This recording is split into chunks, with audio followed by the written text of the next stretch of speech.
What the beep happened in week 1 of the NFL season? The much anticipated Ravens-Bills matchup turned out to be even more exciting than expected. Daniel Jones and the Colts destroyed the Dolphins, while the Packers sent a strong message to the entire league that they will be a force to be reckoned with. In total, there were just 3 upsets, all of which were quite minor. I'm shooting this video on Monday, so I won't be able to discuss the Vikings-Bears matchup.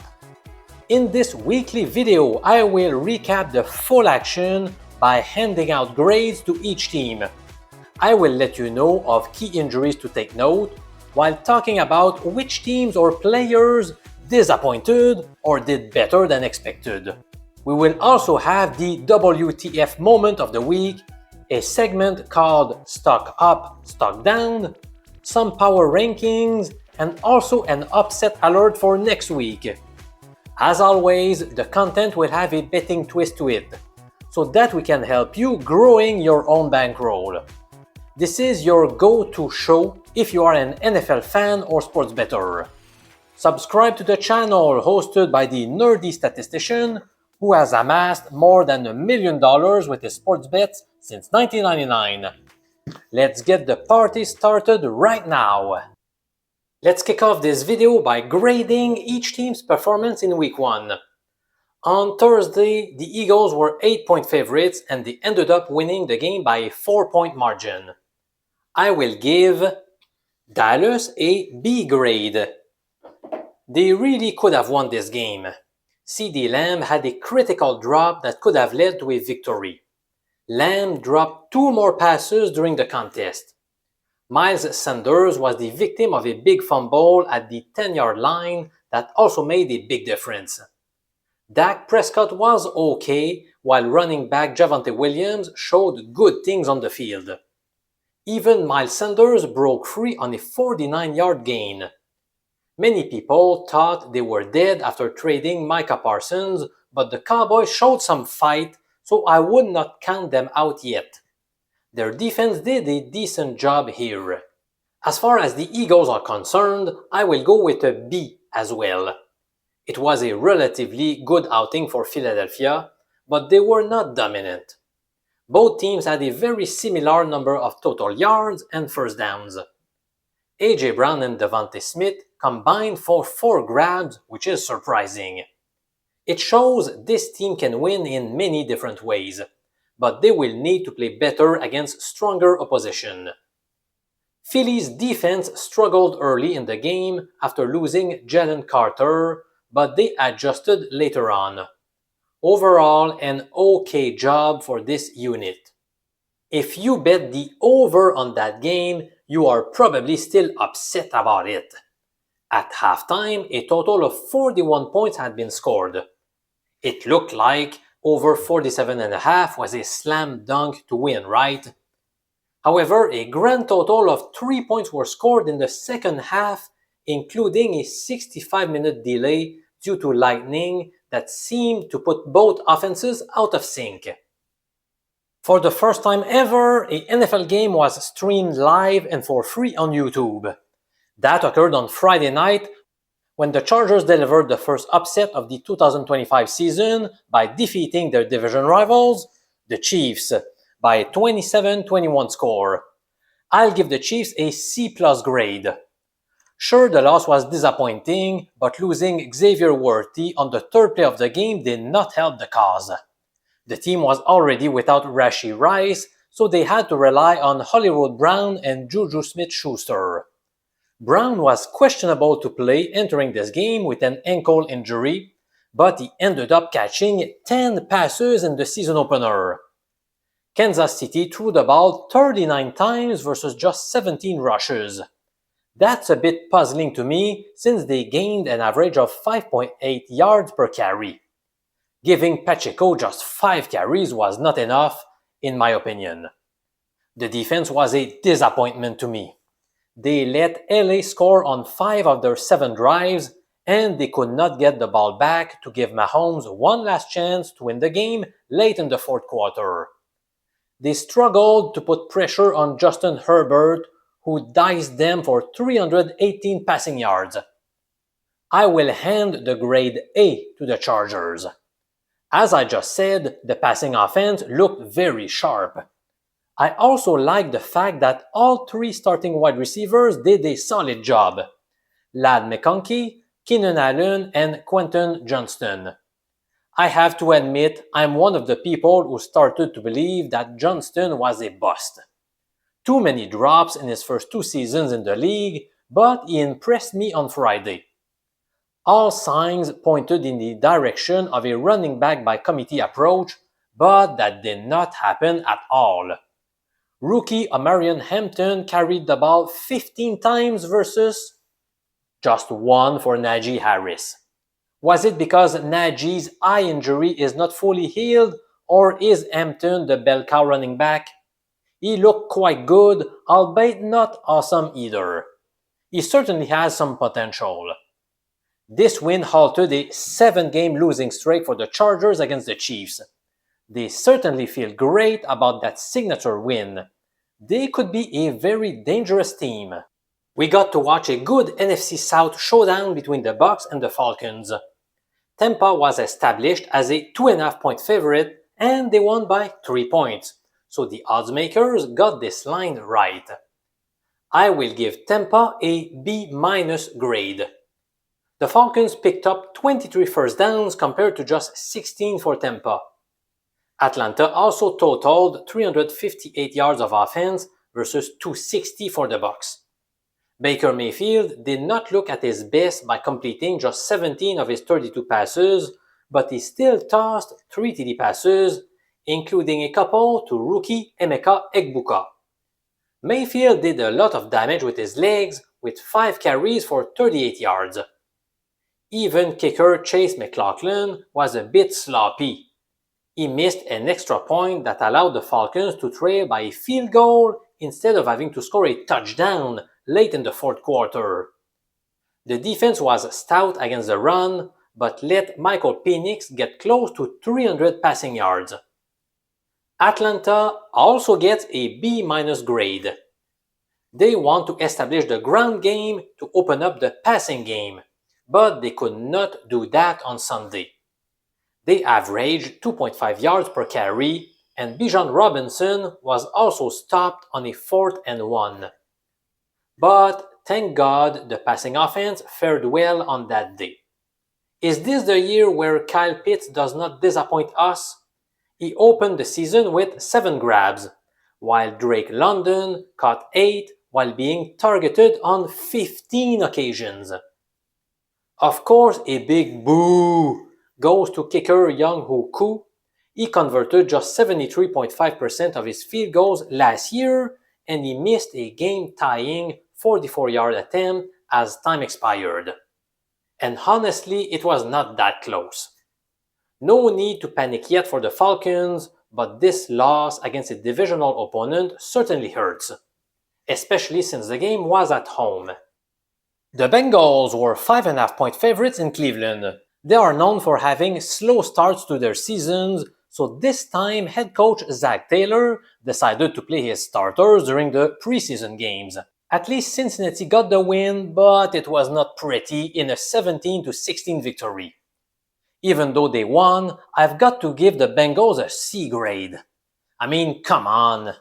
They were outgained 327 to 141 yards in total offense. That is awful. Noah Fant, their second tight end, led the team with 4 receptions. Chase Brown carried the ball 21 times for just 43 yards. The offense was not clicking at all. But at least their run defense was very stingy, and the pass defense came up with 2 interceptions against Joe Flacco. That saved the day for the Bengals. Last year, this unit was criticized often. They were the reason why the Bengals missed the playoffs, but in the 2025 opening game, they are the reason why they won. But let's not get overly excited since this good performance occurred against a very weak Browns offense. As far as Cleveland is concerned, let's go with a B- grade.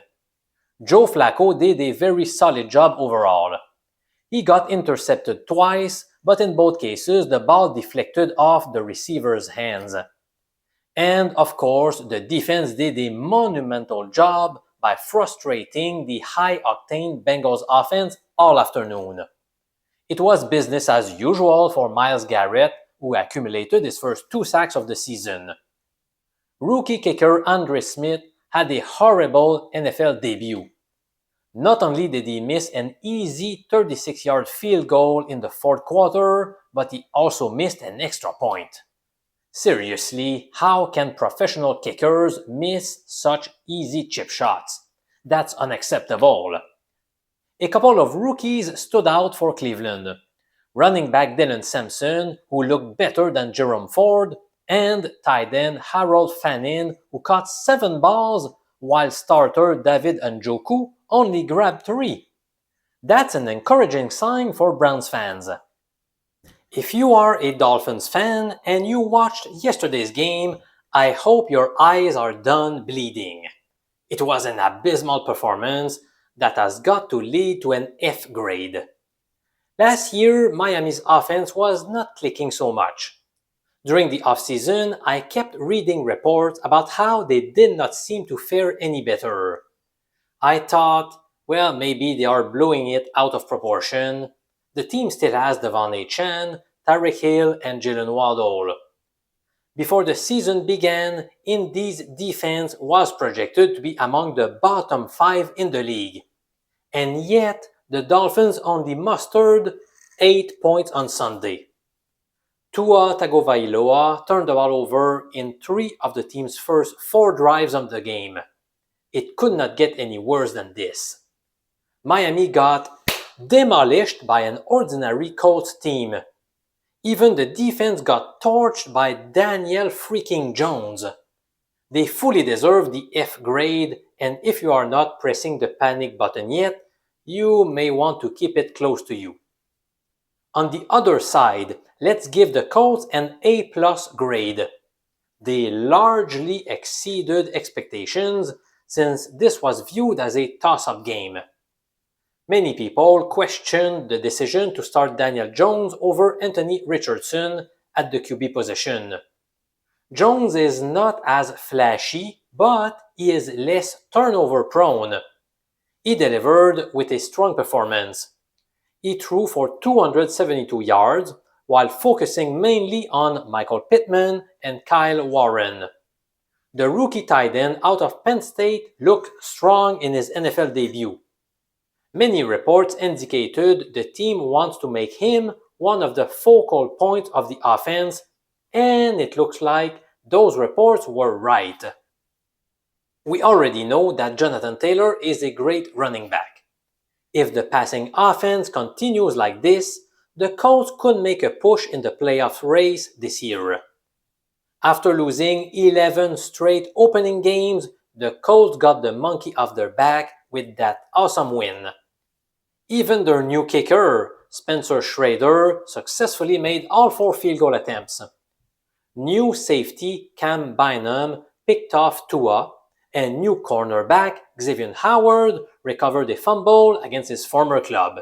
Things went perfectly for the team from Indianapolis. The Raiders pulled off the upset in New England after defeating the Patriots 20-13. I was thrilled by the outcome of this game since I faded New England for the 2025 season after putting $3,000 at risk on them to record under 7.5 wins at nice and juicy plus 150 odds. For those of you who are not aware of it yet, I posted a series of 7 videos showing my trip to Ontario to place 11 large bets on NFL team win totals. Go check them out if you're interested to find out more details about those big bets. I have decided to give the Raiders an A grade. The decision to trade Geno Smith looks like a smart one for now. He led his team to a road victory in Week 1, a game in which he racked up 362 passing yards against a team that spent a lot in free agency to bolster their roster. As expected, Brock Bowers and Jacoby Myers led the way for Vegas, while the second tight end, Michael Mayer, showed good things as well. Bowers left in the fourth quarter though, so let's hope he is fine. All signs indicate it's nothing major. I was also excited to see the NFL debut of running back Ashton Jeanty. He was taken as the 5th to 15th overall pick in many fantasy drafts, but he was not as great as we hoped for. He rushed 19 times for 38 yards while collecting 2 receptions for 2 yards. But at least he got his first NFL touchdown. Let's cut him some slack, maybe he will do better in the near future.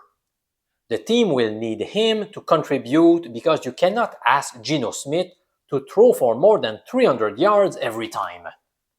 Meanwhile, I have decided to award a C+ grade to the Patriots. The defense was disappointing for sure. I really expected more out of them.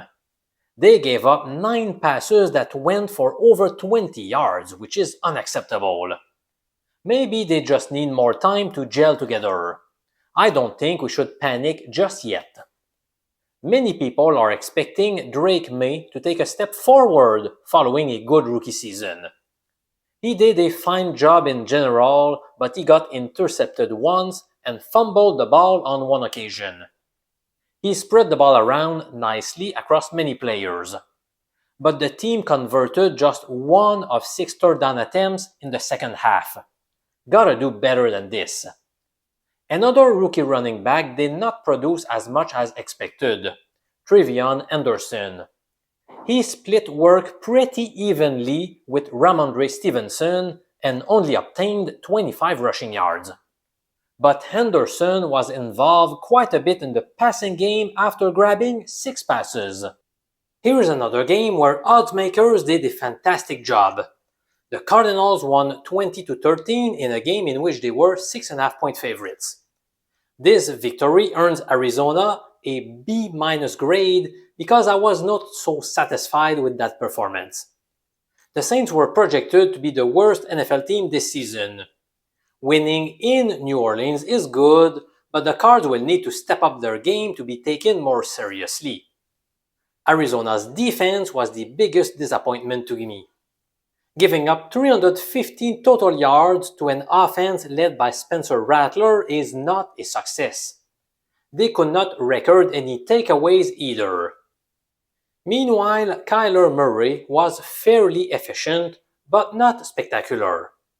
He completed 21 of 29 passes, but only accumulated 163 passing yards. The good news is that Marvin Harrison looked strong.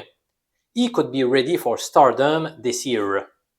I also liked the contribution by Trey Benson out of the backfield. He rushed 8 times for 69 yards. He could secure a larger role in this offense, especially with James Conner not getting any younger. I will give the Saints a B- grade, simply because they performed better than I thought. The defense sacked Kyler Murray on 5 occasions and held Arizona to 276 total yards. New Orleans is a bad team to begin with, so they cannot afford to take lots of penalties. Yet, they took 13 of them on Sunday. The Saints still came very close from tying the game late in the final quarter.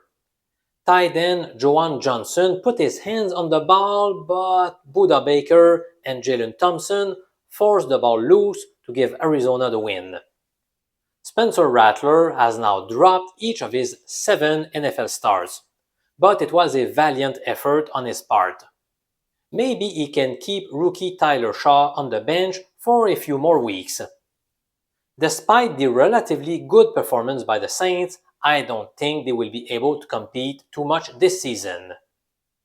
Aaron Rodgers was facing his former team, whereas Justin Fields was also squaring off against his old team. Ultimately, the Steelers prevailed 34-32 in a surprisingly high-scoring affair. To me, Pittsburgh deserves a grade of B. They were outgained 394 to 271 in terms of total yards of offense. But seeing Aaron Rodgers spreading the ball around to his various weapons while tossing 4 TD passes was nice. As expected, he did not get much support from the ground game, who averaged 2.7 yards per carry, so he had to carry the team on his shoulders. DK Metcalf looked in good shape with some solid grabs during the game. But the defense had trouble stopping New York's offense all afternoon, and the running backs could not do much. Jaylen Warren, Kenneth Gainwell, and rookie Caleb Johnson did very little in this game. Kicker Chris Boswell deserves a game ball after drilling a 60-yard field goal that gave Pittsburgh the W. What about the Jets? They also get a B grade despite the loss. One of the critical moments occurred when Xavier Gibson fumbled on a kickoff return. Other than that, the Jets played a great game overall. I was not sure if the Justin Fields acquisition was going to go well or not. When I looked at the team's depth chart, I was worried about the fact that they did not have many reliable weapons outside Garrett Wilson. The latter caught 7 balls while everyone else got a maximum of 2. The lack of depth will make it difficult for this team to sustain success over the long term. However, the Jets have a good running game with Breece Hall and Braylon Allen, along with Fields, who can obviously get good chunks of yards with his legs. The team rushed for 182 yards against a stout Steelers defense, which is impressive. The arrow is pointing up for the Jets after a loss that certainly hurts. In a good old NFC East showdown, the Commanders rolled to a 21-6 victory over the Giants. I will give the G-Men a grade of D. First, the defense surrendered 432 total yards of offense to Washington. I know that the Commanders' offense is good, but I expected more out of them, especially with their pass rushing skills. On offense, it was disgusting to watch. Washington is supposed to have one of the top 10 worst defenses in the league, and yet the Giants could only get a couple of field goals. Russell Wilson looked awful by completing just 17 of his 37 passes. Tyron Tracy rushed 10 times for 24 yards. Come on, guys. Meanwhile, rookie Jackson Dart looked fantastic during preseason games. He may step on the field before you know it. Brian Daboll may switch QBs sooner than later if we continue watching such dreadful performances. I will give the Commanders a B. Sure, a 15-point win is good, but it was not that impressive. The score remained tight for 3 quarters as Washington held a 14-6 lead at the time. The team rushed for 220 yards, including rookie Ja'Cory Crosky-Merritt getting 10 carries for 82 yards. Deebo Samuel also shined in his Washington debut with 7 receptions for 77 yards, while also scoring a TD on the ground. Overall, it was not all pretty, but the Commanders got the job done against a divisional opponent. They are certainly a threat to win the NFC East division. Who was excited about the Carolina-Jacksonville meeting? Not many people, except their own fans, of course. The Panthers lost 26-10, and I've got to give them a D grade. Bryce Young looked much improved last year compared to his dreadful rookie season. However, he did not look good at all against a defense that is not fearsome. He completed 18 passes while missing 17, including a couple of interceptions. Carolina turned the ball over 3 times and got outgained by more than 120 yards. Chuba Hubbard did a pretty decent job though, as well as rookie Tetaroa McMillan, who dominated the targets for his team. Outside of that, not much positive out of Carolina. It should be a long season for them.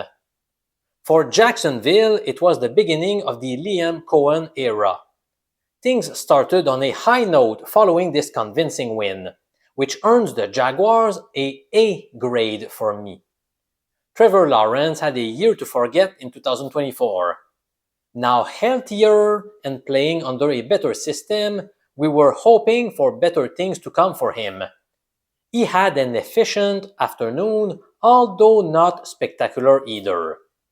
It was the running game that did most of the damage. In the fantasy world, some people believed Tank Bixby might become the starter, or even rookie Bashal Tutin.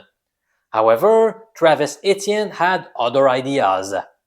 He earned the lion's share of carries and he took full advantage of them by racking up 143 rushing yards. Two-way star Travis Hunter led the team with 6 receptions. He only played 6 defensive snaps, in case you were wondering. The team's best wide receiver, Brian Thomas, was not even needed in this game. He only mustered a single catch in this contest, but he did score on a 9-yard run. Still, let's not get overly excited here. The Jags beat a very weak team at home, so they need more good performances before we jump on their bandwagon. It was a good outing, nonetheless, for Jacksonville. Playing in Cincinnati next week will be a much bigger test for this squad. I will tip my hat off to the Titans, who put up a nice effort in Denver. They still ended up losing by 20-12 score though.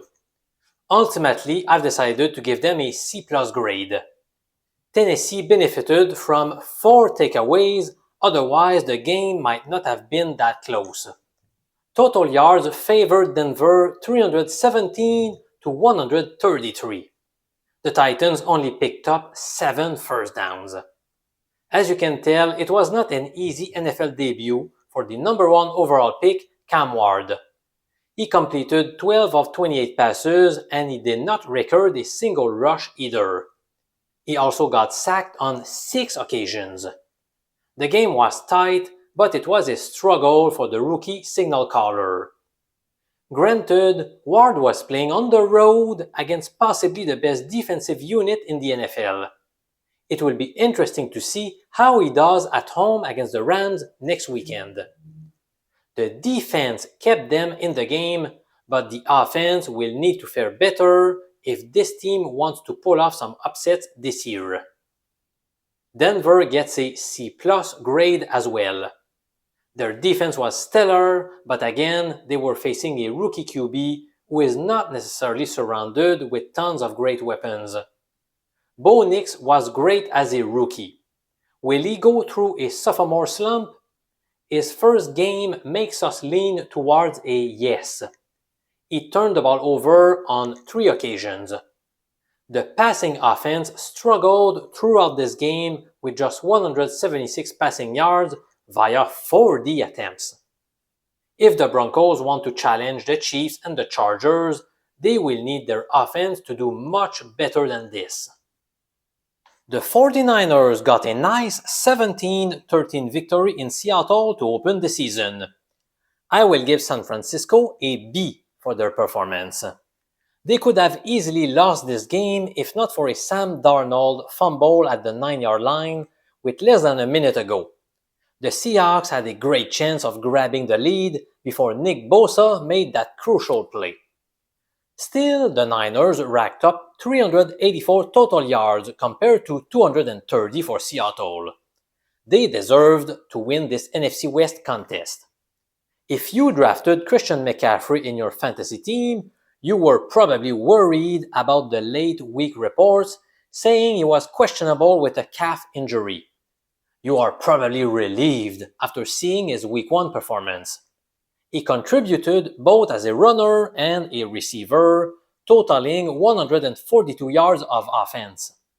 Second-year man Ricky Pearsall looked strong again, but you've got to be concerned about the health of George Kittle, who left the game in the first half. Already without Brandon Ayuk, San Francisco needs Kittle on the field. I will give the Seahawks a C+ grade. Jackson Smith-Njigba was Seattle's best player by far. He was targeted 13 times while everyone else received a total of 10 targets.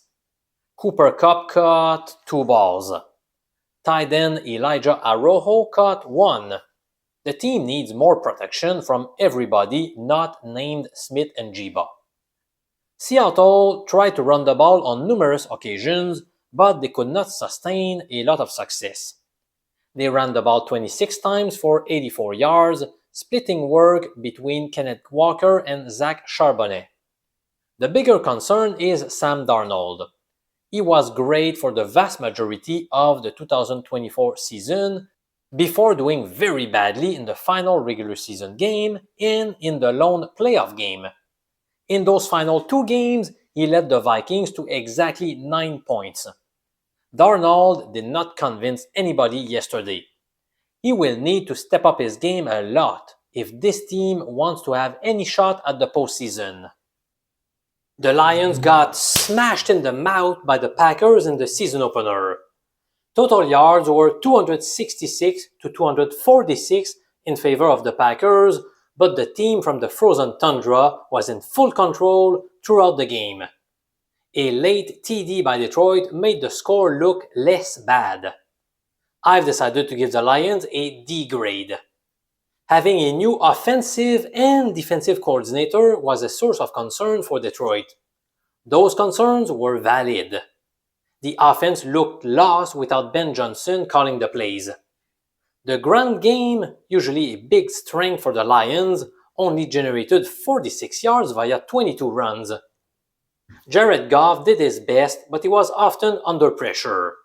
And we all know how passing under pressure is not necessarily his best asset since he does not move very well in the pocket. He was sacked multiple times while forced to make short throws to his tailbacks. The Packers deserve an A+ grade. They looked dominant against a strong team. Last week, I told you how Green Bay posted an 11-1 record last year against teams with 10 wins or less versus a poor 0-6 record against clubs obtaining 11 wins or more. In short, I was concerned about their level of play against elite teams. They put those concerns to rest on Sunday. We expected their young defense to take a leap forward in 2025. Then they recently added Micah Parsons. Even with Parsons not getting involved too much in Week 1, Green Bay's defense looked awesome. It will be difficult to put points on the board against this unit in 2025. Despite a banged-up wide receiver group, Jordan Love looked poised and delivered a strong performance. He did not put up huge numbers, but he was in great control of his offense. 10 different guys caught a pass on offense, which makes this offense unpredictable for opposing defenses. It's interesting to note that the Packers won their 13th straight home opener. The Packers could be Super Bowl contenders, folks. A meeting with the Commanders on Thursday night will be a treat to watch. In a low-scoring affair, the Rams defeated the Texans 14-9. The stats are indicating the game was very tight. The difference was Houston settling for field goals, whereas the Rams punched the ball in the end zone on a couple of occasions.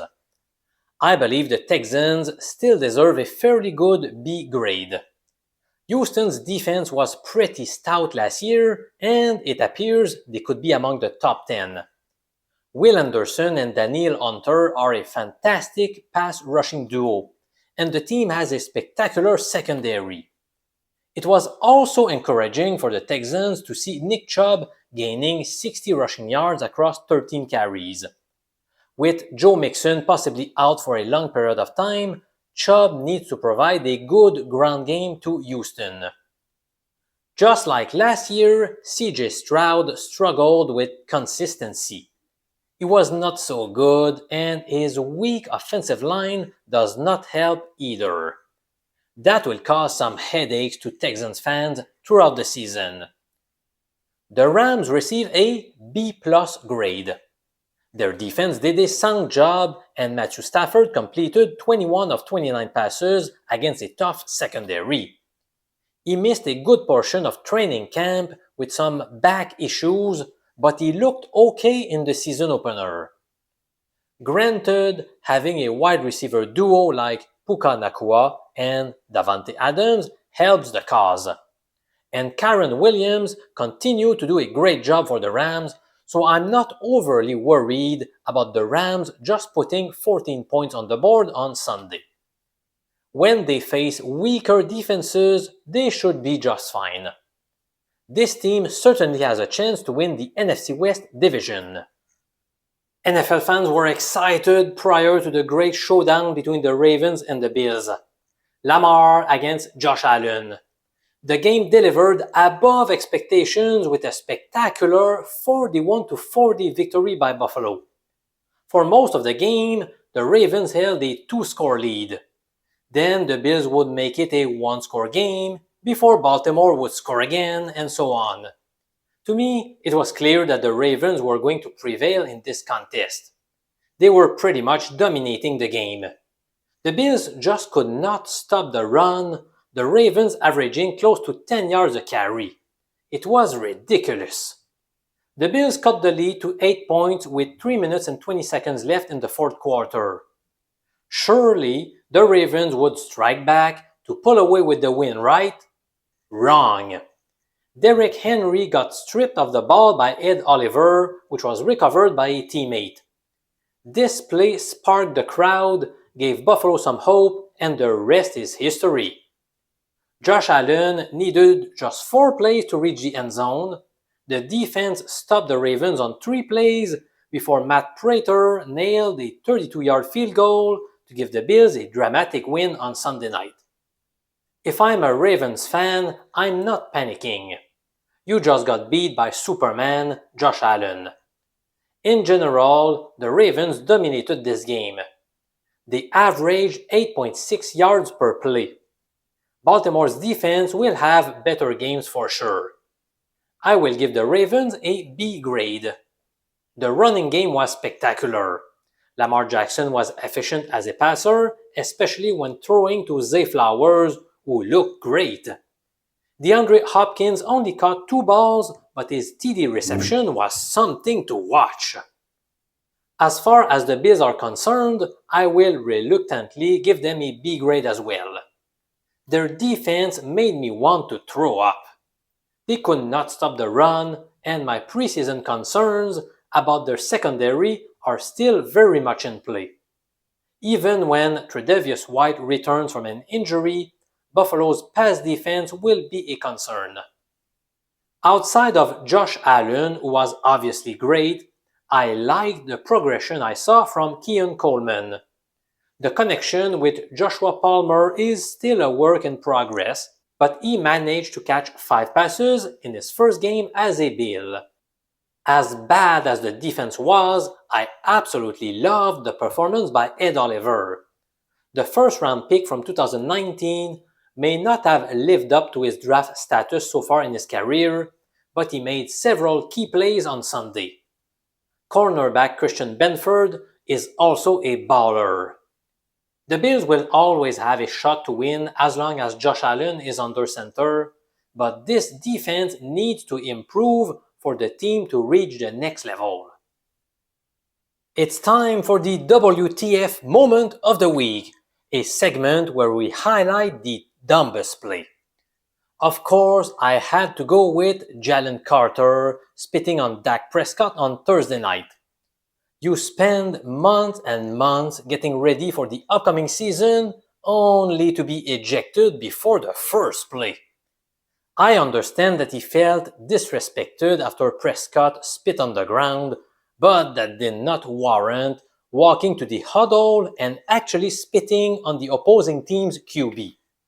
An honorable mention to Falcons kicker Younghoe Koo, who missed a relatively easy field goal that would have tied the game against the Bucs. It ruined a great comeback effort by Michael Penix and company, who drove down the field from their own 14-yard line with less than a minute to go. A fan also deserves to be mentioned in this segment. A Buffalo fan tapped DeAndre Hopkins on the helmet and did the same with Lamar Jackson. That was dumb as well. Let's move on to the stock up, stock down segment. I will start by presenting 3 teams whose stock is up, 3 teams whose stock is down, before going over some players whose stock is also moving substantially, which can be of interest to you if you are involved in fantasy. NFL team number 1 whose stock is definitely on the rise, the Indianapolis Colts. Sure, maybe the Dolphins are a shaky team, but the Colts still demolished them by a 33-8 scoreline. A lot of people are discarding Indy because Daniel Jones is an unexciting QB to root for, but he can do a fine job in the proper system. He is surrounded by some very decent weapons. His offensive line is okay. Jonathan Taylor is among the league's best tailbacks, and the team has many good targets to throw to.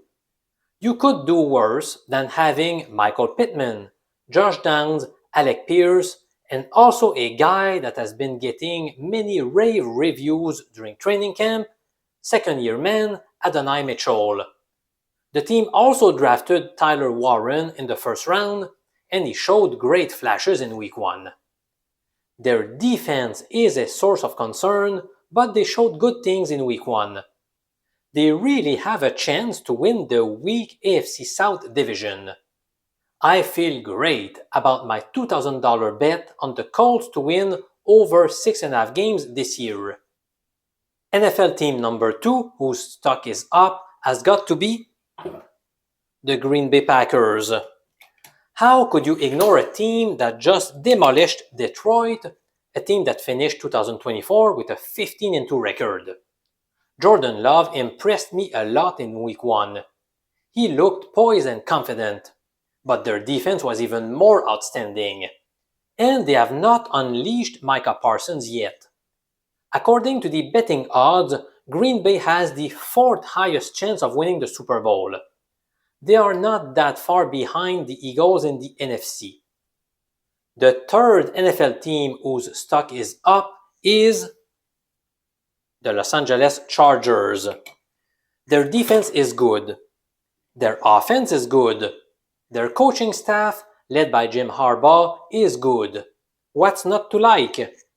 The team's culture changed for the better with the arrival of Harbaugh. You need to take this team seriously. Let's now mention some squads whose stock is down. At number 1, I will go with the Detroit Lions. Last Sunday's loss will make the Lions a lot less confident. The offensive line struggled, the defense struggled. Losing both coordinators might hurt more than people thought. Up next, I will go with the Patriots. Sports bettors liked New England this year, expecting a huge leap forward. They won 4 games last year, while the win total was around 8.5 this season. I know Drake May showed some promise last year, and the team spent a lot of money in free agency, but this team might need more time before clicking. We got reminded of that on Sunday as they lost their home opener against the Raiders. Finally, team number 3 whose stock is down goes to Miami. Tua is a concussion waiting to happen. Tyreek Hill does not look the same.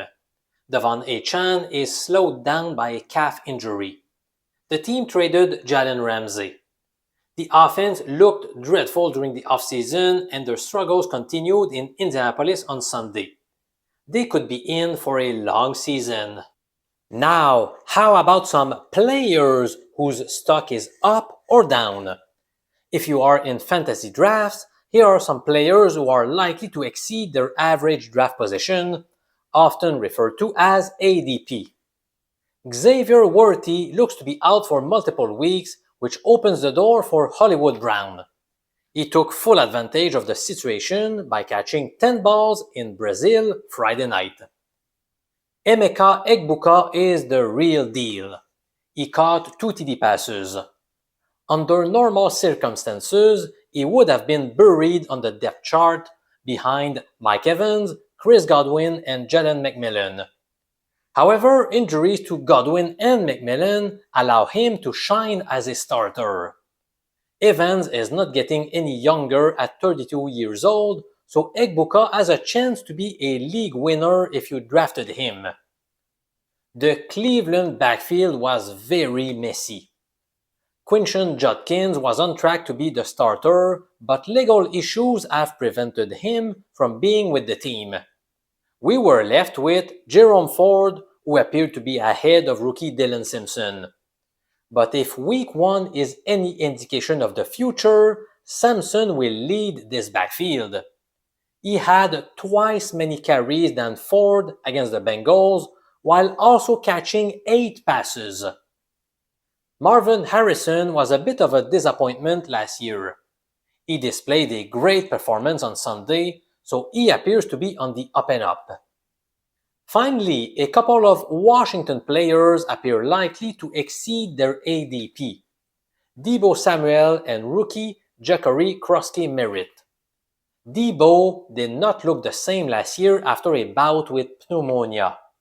He is now healthier and he is taking advantage of Terry McLaurin skipping almost all of season with a contract dispute. I would like to mention 3 guys whose arrow is pointing down. First, Demario Douglas. I had him as one of my sleeper wide receivers, but he faltered badly in week 1 with 2 catches for -2 yards. Meanwhile, Keishon Boutte exploded with 6 receptions for 103 yards. With Drake May also feeding Stefon Diggs, Hunter Henry, and the running backs, the chances that Douglas will break out appear slim at the moment. Rookie running back Caleb Johnson was often being drafted ahead of Jaylen Warren in fantasy drafts. He struggled in camp, and especially when it comes to pass protection, and that led to him playing just 2 snaps yesterday. Ouch! If you drafted him, I'm sorry to hear it. Finally, Najee Harris's stock is going down. This was supposed to be a running back by committee approach, but it was not that way in week 1. Rookie Omarion Hampton carried the ball 15 times versus just once for Najee. He missed time in camp due to a mysterious fireworks accident that hurt his eye, but that has opened the door wide open for Hampton. Will Najee find a way to get a significant role in this offense? I'm not so sure. It's time for the injury update.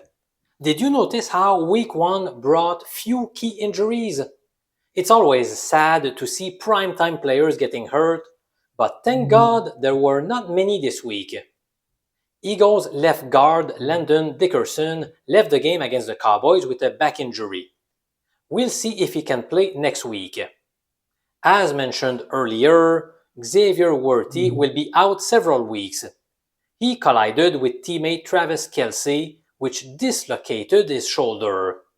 Some say he will practice this week, but I would be surprised if he suits up against the Eagles this week. Star wide receiver Drake London suffered a sprained shoulder, but rest assured he should be fine for week 2. Cincinnati left guard Lucas Patrick left the game and did not return following a calf injury. I just heard that he will be out for a few weeks. Cleveland right tackle Jack Conklin suffered an eye injury and never came back in week 1. Miami cornerback Storm Duck, who may have one of the coolest names in the NFL, left with an ankle injury. Not great news when you traded Jalen Ramsey during the offseason. Brock Bowers took a hit to the knee, and it is uncertain if he will be available for week 2. Stay tuned if you own him in your fantasy league. Pittsburgh saw 2 defensive starters getting banged up. Safety Deshaun Elliott and cornerback Joey Porter. After a poor performance by the Steelers defense in New York, they are crossing their fingers that these 2 fellows can play next week. Denver tight end Evan Engram got hurt. He stayed in the game before limping off and tossing his helmet in frustration. Hopefully his calf injury is not too bad. After getting smashed by the Packers, Detroit hopes their starting cornerback, Terrion Arnold, will be okay following a groin injury suffered in Green Bay. We also have George Kittle, whose status is unknown right now. I wish good luck to San Francisco. Hopefully, he will be fine. That's it for the notable injuries in Week 1.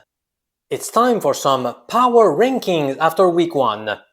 I will stick to the top 5 for this week, but I might expand in future weeks. Most sportsbooks are listing the Buffalo Bills as being the team most likely to win the Super Bowl. Despite their win over the Ravens, I still think Baltimore is the better team.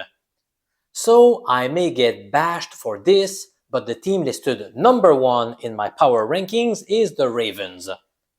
Baltimore has a rock-solid running game, Lamar is an efficient passer, and the defense is more trustworthy than Buffalo's. At number 2, I would be tempted to go with the Eagles, but they, too, were not super impressive in Week 1. So I will go with Buffalo in the second slot. Josh Allen is amazing, and he makes the players around him better. The wide receiver group appears better than I expected after watching the contribution of many guys last night. James Cook is a good running back, but as mentioned earlier, I am very worried about their defense. Perhaps they can figure things out. The third strongest NFL team, in my humble opinion, is the Philadelphia Eagles. Just like the Ravens, they have an impressive running offense and an efficient QB who can also hurt defenses with his legs. Philly's defense is very likely to be above average, perhaps even in the top 10. I will go with the Green Bay Packers at number 4. If they keep playing like they did on Sunday, they will move up the board in the upcoming weeks. Honestly, I did not see many weaknesses across their entire roster. They could still be underrated right now. I will end my top 5 with a surprising pick, the LA Chargers. Justin Herbert has a lot of experience while still being in his prime years. If Quentin Johnston follows up on yesterday's performance, the team would have a good trio of wide receivers with Ladd McConkey and Keenan Allen. Rookie running back Omarion Hampton will grow his confidence as the season goes on, and I really like what Jim Harbaugh has brought to the organization. So yes, I have decided to grade them above the Kansas City Chiefs, which may be a little crazy, but that's okay. It's time for my upset alert. When looking at the Week 2 betting lines, which team do I think has a valid shot at causing a surprise? In order to celebrate the very first edition of this brand new What the Beep Happened video series, let me give you 3 underdogs that I like for now. First, I think the Jaguars, who are viewed as 3.5-point underdogs, have a chance to beat the Bengals. Cincinnati often has slow season starts and they struggled on offense against Cleveland. The arrival of Liam Cohen in Jacksonville may be undervalued by the betting public right now. He will make Trevor Lawrence better this year. A smaller underdog that I like is Tampa on Monday night in Houston. I remain very concerned about Houston's offensive line. Tampa also has the better backfield, and Baker Mayfield will do everything he can to lead his team to victory, including making some crazy runs if needed. I think they will prevail against a tough Texans defense. Finally, I will make a bolder call with a bigger underdog. I believe the Bears will beat the Lions in Detroit. That's it, I've said it. I'm recording this video on Monday, so I have not seen Chicago's Week 1 game yet. But I feel like they could be flying under the radar.